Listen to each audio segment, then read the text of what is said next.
The following is an AZPM original production.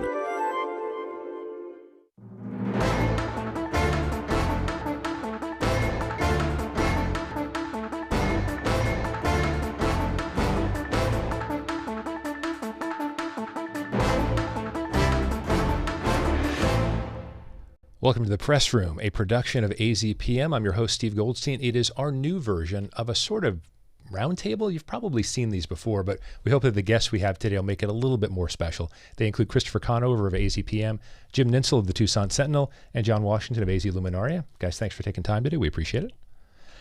Nins, let's start off with what I consider to be the big news story in Southern Arizona this week, not just because you moderated it, but there was a debate, Pima County Sheriff's office deciding whether the incumbent's going to stay in, whether his challenger will win, seemed to get a little bit testy. Would you define it that way as well? I think that's a fair description of the exchanges we saw on Tuesday night, which folks can watch on YouTube if they're interested at the Clean Elections YouTube channel. But this is a race where you have an incumbent, Chris Nanos, who has an interesting kind of career as sheriff. He was appointed in 2015. He then lost the office in 2016 to a Republican, Mark Napier. Napier was sheriff for 4 years. Then Chris Nanos came back in 2020 for a rematch, won that. So he is now in 2024 seeking his second full term as sheriff in the department, where he's worked for 40 years now. He is up against Heather Lappin, who is a Republican who has worked at with the sheriff's department for about 20 years in a variety of roles. So technically works for him. Technically works for him, and I think there might need to be some counseling down the road between the two of them if she's going to continue. But she has jumped into this race and captured the endorsement of some of the folks who work there. Chris Nanos has the endorsement of different unions. And yeah, they came out of that debate really going after one another on experience, on education background, on some personnel issues, and I think it really covered up a lot of the fact that they agree on a lot of issues, including they both think that the jail needs either a major rehabilitation or we need a new jail. They both agree that we need more community policing. They both oppose the anti-immigration initiative that the legislature put on the ballot, Prop 314, and they both think that the constitutional sheriff movement is a little bit wacky. Well, so John, based on what you saw of the debate, was there enough of a distinction for voters to figure out, hey, if I hadn't voted for Nanos before, would I want to do it again, or is his challenger worth going with? Yeah, I think that's it's hard to distinguish between the two of them. There's certainly a difference in style, but when it comes to substance, I think it is harder to differentiate. And that was one of the questions I had to both of them in subsequent reporting. They really went after each other on experience, but when you wonder like how Ms. Lappin will come in and actually change policies in a day-to-day matter. I don't know how I don't think she's presented a clear vision of what she would actually do. Mr. Conover, Mr. Ninsel alluded to the idea that there are some unions involved here, some differences. How complex does that make all of this? Like, who's endorsing whom? It makes it more complex, and just as John said and Jim said, it's hard in some ways when you come down to policy to see differences, and we see that in the endorsement. There are many unions within the sheriff's department that represent deputies and employees, and some of them are for the sheriff and some of them are for the challenger. So you don't get that big separation. Again, this is a race that will be very interesting to watch how people vote. If they want to get rid of incumbent Chris Nanos, what changes are they actually looking for? Well, in one word, John, that you said that really I think is important in a race like this. I mean, we might hope as journalists it's not, but style. Does Nanos come across as more comfortable? Nins, did you notice any of that? In the course of the debate, did he appear like someone who had debated many times before, so it was a little bit breezier for him? And does that affect voters? I think he came across as a little aggro. Okay. You know, I think there was a lot of, So not quite breezy. I wouldn't have described it as that. No, I think he came across as aggressive, and there was a little bit of anger going on that we were feeling from him. And I think the challenge for Heather Lappin is Pima County is a Democratic county, and she's going up against an incumbent. It's very challenging. I think a big issue is morale among the officers, and she has definitely said, hey, there's a lot of problems with morale and officers leaving, and I can help correct that. And Nanos was touting the fact that he's helped bring staffing up from when he inherited the department in 2020. Well, officers are leaving because, John, it's such a difficult job. Is pay involved there as well? Well, pay was increased last year. So I think there's 4 years in a row that they have actually gotten a pay increase. But there's definitely been a problem of attrition in the jail. Nanos is saying that has been corrected and that they are up to or nearly up to 100% staffing levels at this point. So I think it seems like he's trying to guard off potential attacks going forward. And yeah, I agree that I think he bristled pretty quickly in a debate, and he actually went more on the attack than Lappin did. Is that par for the course? It is. I don't know if bristle is par for the course, but we've all interviewed him. Others in our organizations have interviewed him. When he's making a point, you know where he stands. There's not a lot of ambiguity. He's a guy, you know where he stands, and if he's going to defend himself, he's going to defend himself without a doubt. I promise not to hold to predictions. It's our first episode. But Chris, do you think Nanos as the incumbent has a distinct advantage in the polls? Incumbents always have an advantage. There's no doubt about that. And voter registration gives him a leg up.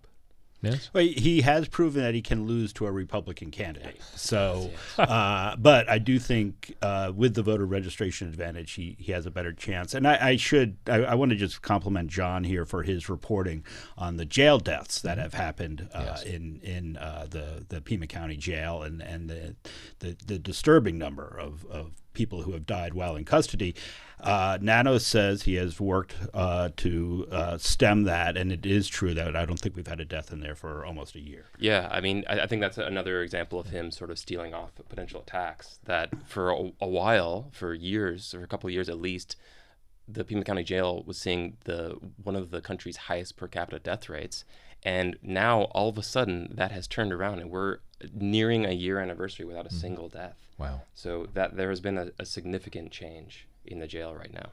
And John, though I put Mr. Conover on watch here for prediction, I won't make you do that. But Thank you. As far as voter registration goes, I mean, obviously, there's a Democratic advantage here, but how impactful could independents be here? Well, there are the people that exactly Heather Lappin needs to court to try to unseat Nanos, but I mean, it seems to be uphill. Just the math is going to lend itself in Nanos's favor. Okay, because the science of independence, as we've all learned as well, are they lapsed Republicans, lapsed Democrats, people who just hate both parties? We don't always know.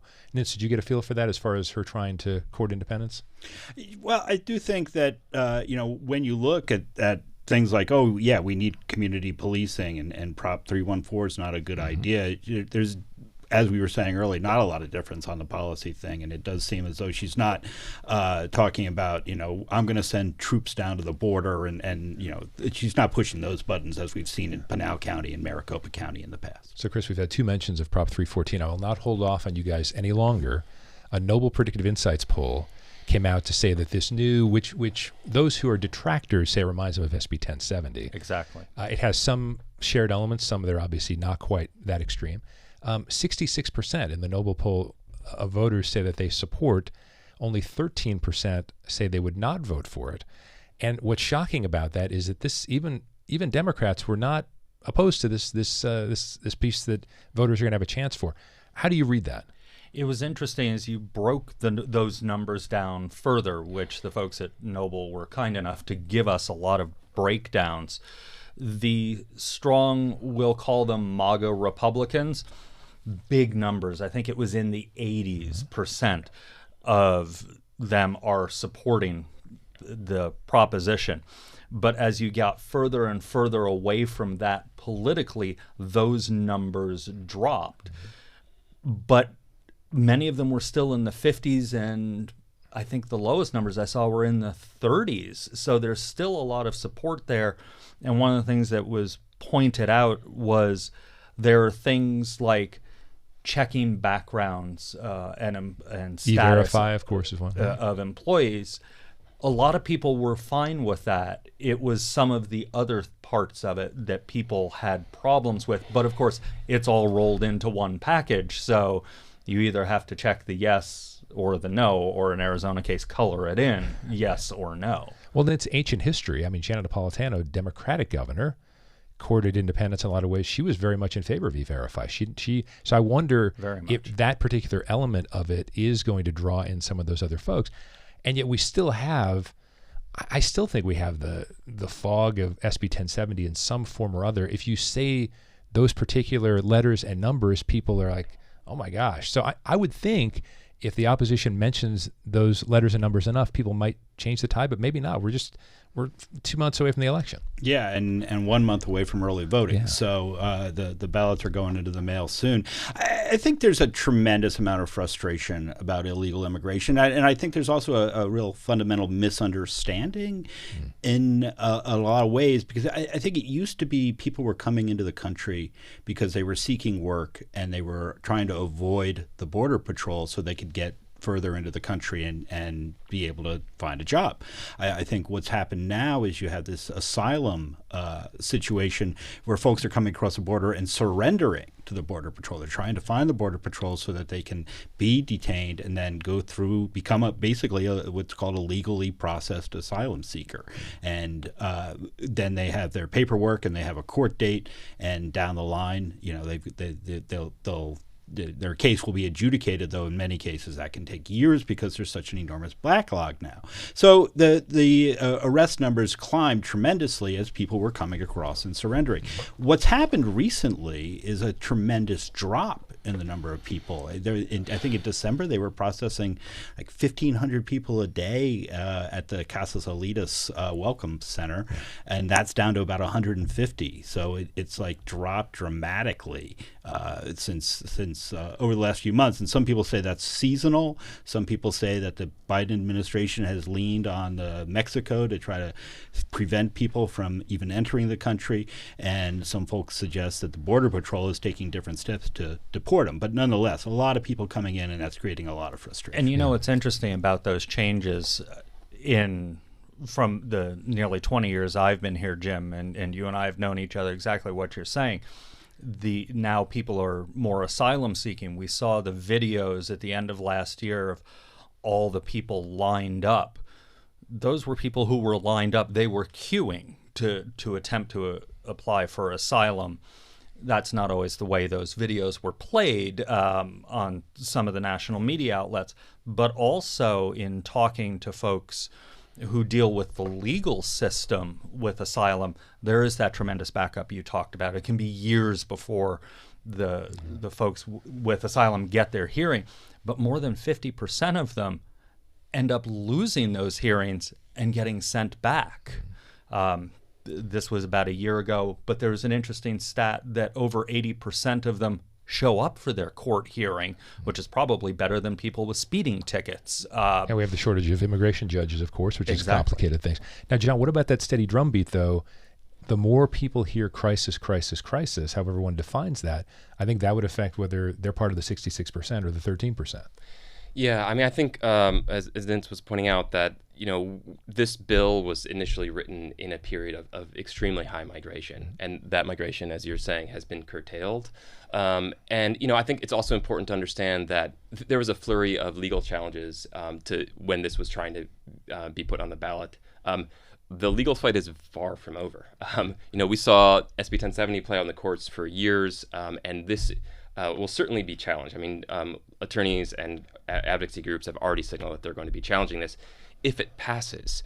I think a really interesting thing here to look at is actually who either supports or doesn't support the bill. I remember talking to current Sheriff Mark Lamb up in Pinal County a couple months ago while he was still running for Senate, and he had some hesitation on this bill. As we saw in the debate, going back to our previous conversation, Heather Lappin, the Republican wannabe sheriff, she also now does not support the bill. Hathaway, in just south of us, he's shown that he's certainly not going to be on board as well. But I think we're finding that state lawmakers don't always necessarily go along with what municipalities and counties want them to do. And this is, this almost feels like, I don't want to say a last stand, but as Democrats every 2 years said they're going to win the legislature, was this a way for some of the leaders like Ben Toma, Warren Peterson to say, we're going to make our mark just in case we're in the minority next time around? I think it's part of that. Also, it puts the Democrats in an awkward position because they are fighting in some really close districts, or even districts where they are significant underdogs, but they feel like they have a chance.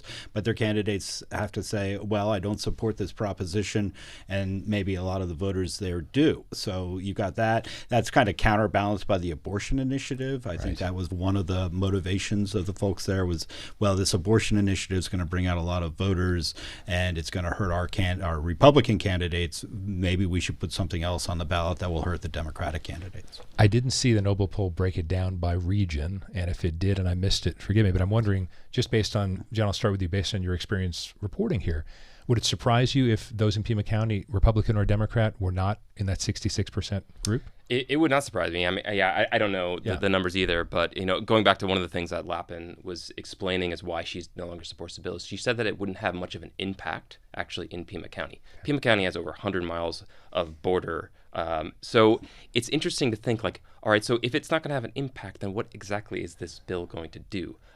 We know that it's going to cost a lot. There's been a number of analyses about how much this would actually cost taxpayers, because if these people are actually arrested, they're going to be filling up our already overfilled jails. They're going to have to be processed through the court systems and then potentially actually deported by maybe the state. I mean, that would be unprecedented and very costly. Yeah. Chris, final thoughts on this one? I was going to say the same thing about the costs and the logistics. Most law enforcement agencies in the state you talk to are short-staffed. Well, now if they have to enforce this and potentially, as John was saying, then deport people, how are they going to do that? We have trouble staffing just to have police officers, sheriff's deputies, highway patrol troopers on the road. How are they now going to add this in? Not to mention county attorneys who have to prosecute and all of that. And it's final on this one then. From the debate again, did you get a feel that the two candidates were convincing enough to get more voters to say, yeah, this is going to be really hard for us, it's going to be very costly, or let's just look at the headlines? I don't think that. I don't think the conversation they had that night is going to sway people one way or the other. Okay. All right, water expert, Mr. Conover, the host of Tapped, AZPM's great production about water. You were hanging out with Governor Hobbs earlier this week in Wilcox. Now, specifically, what was she there for? She was there on what I would call a listening tour to talk with...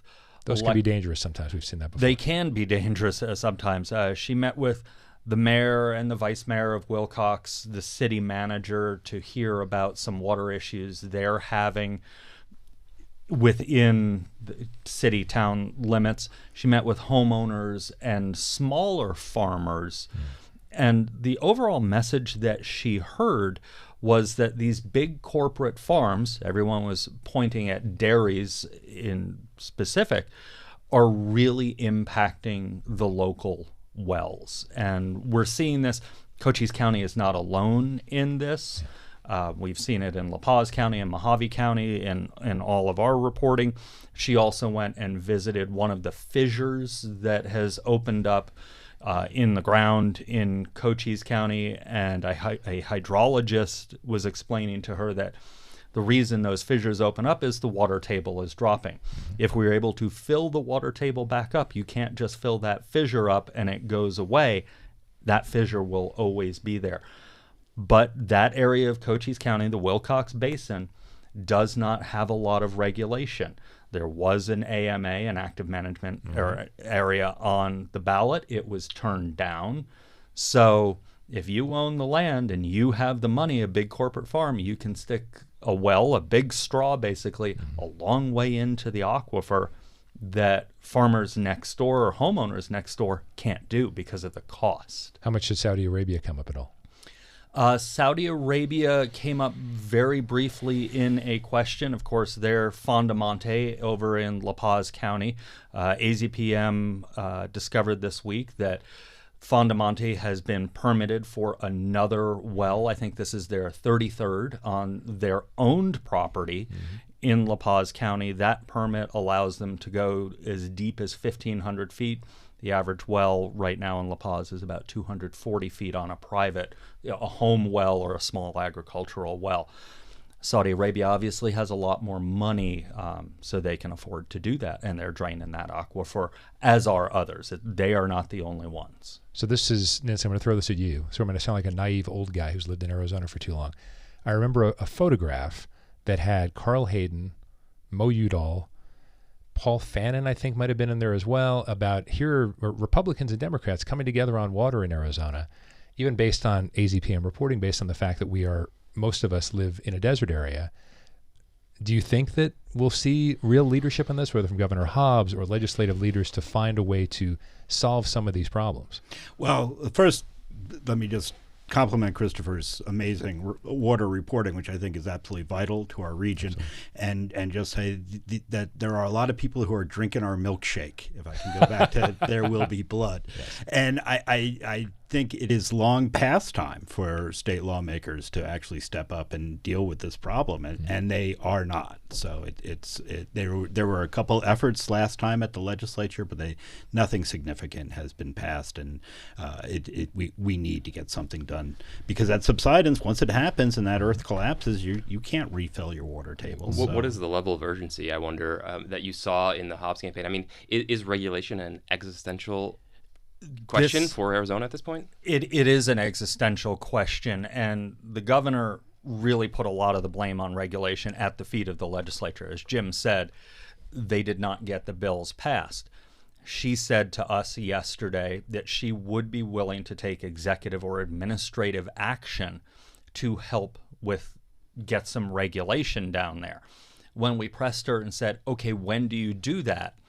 She wouldn't give us an answer. She really wants the legislature to act. And part of the problem is, for example, with Fondamonte or these large dairies down in Cochise County, they own that land.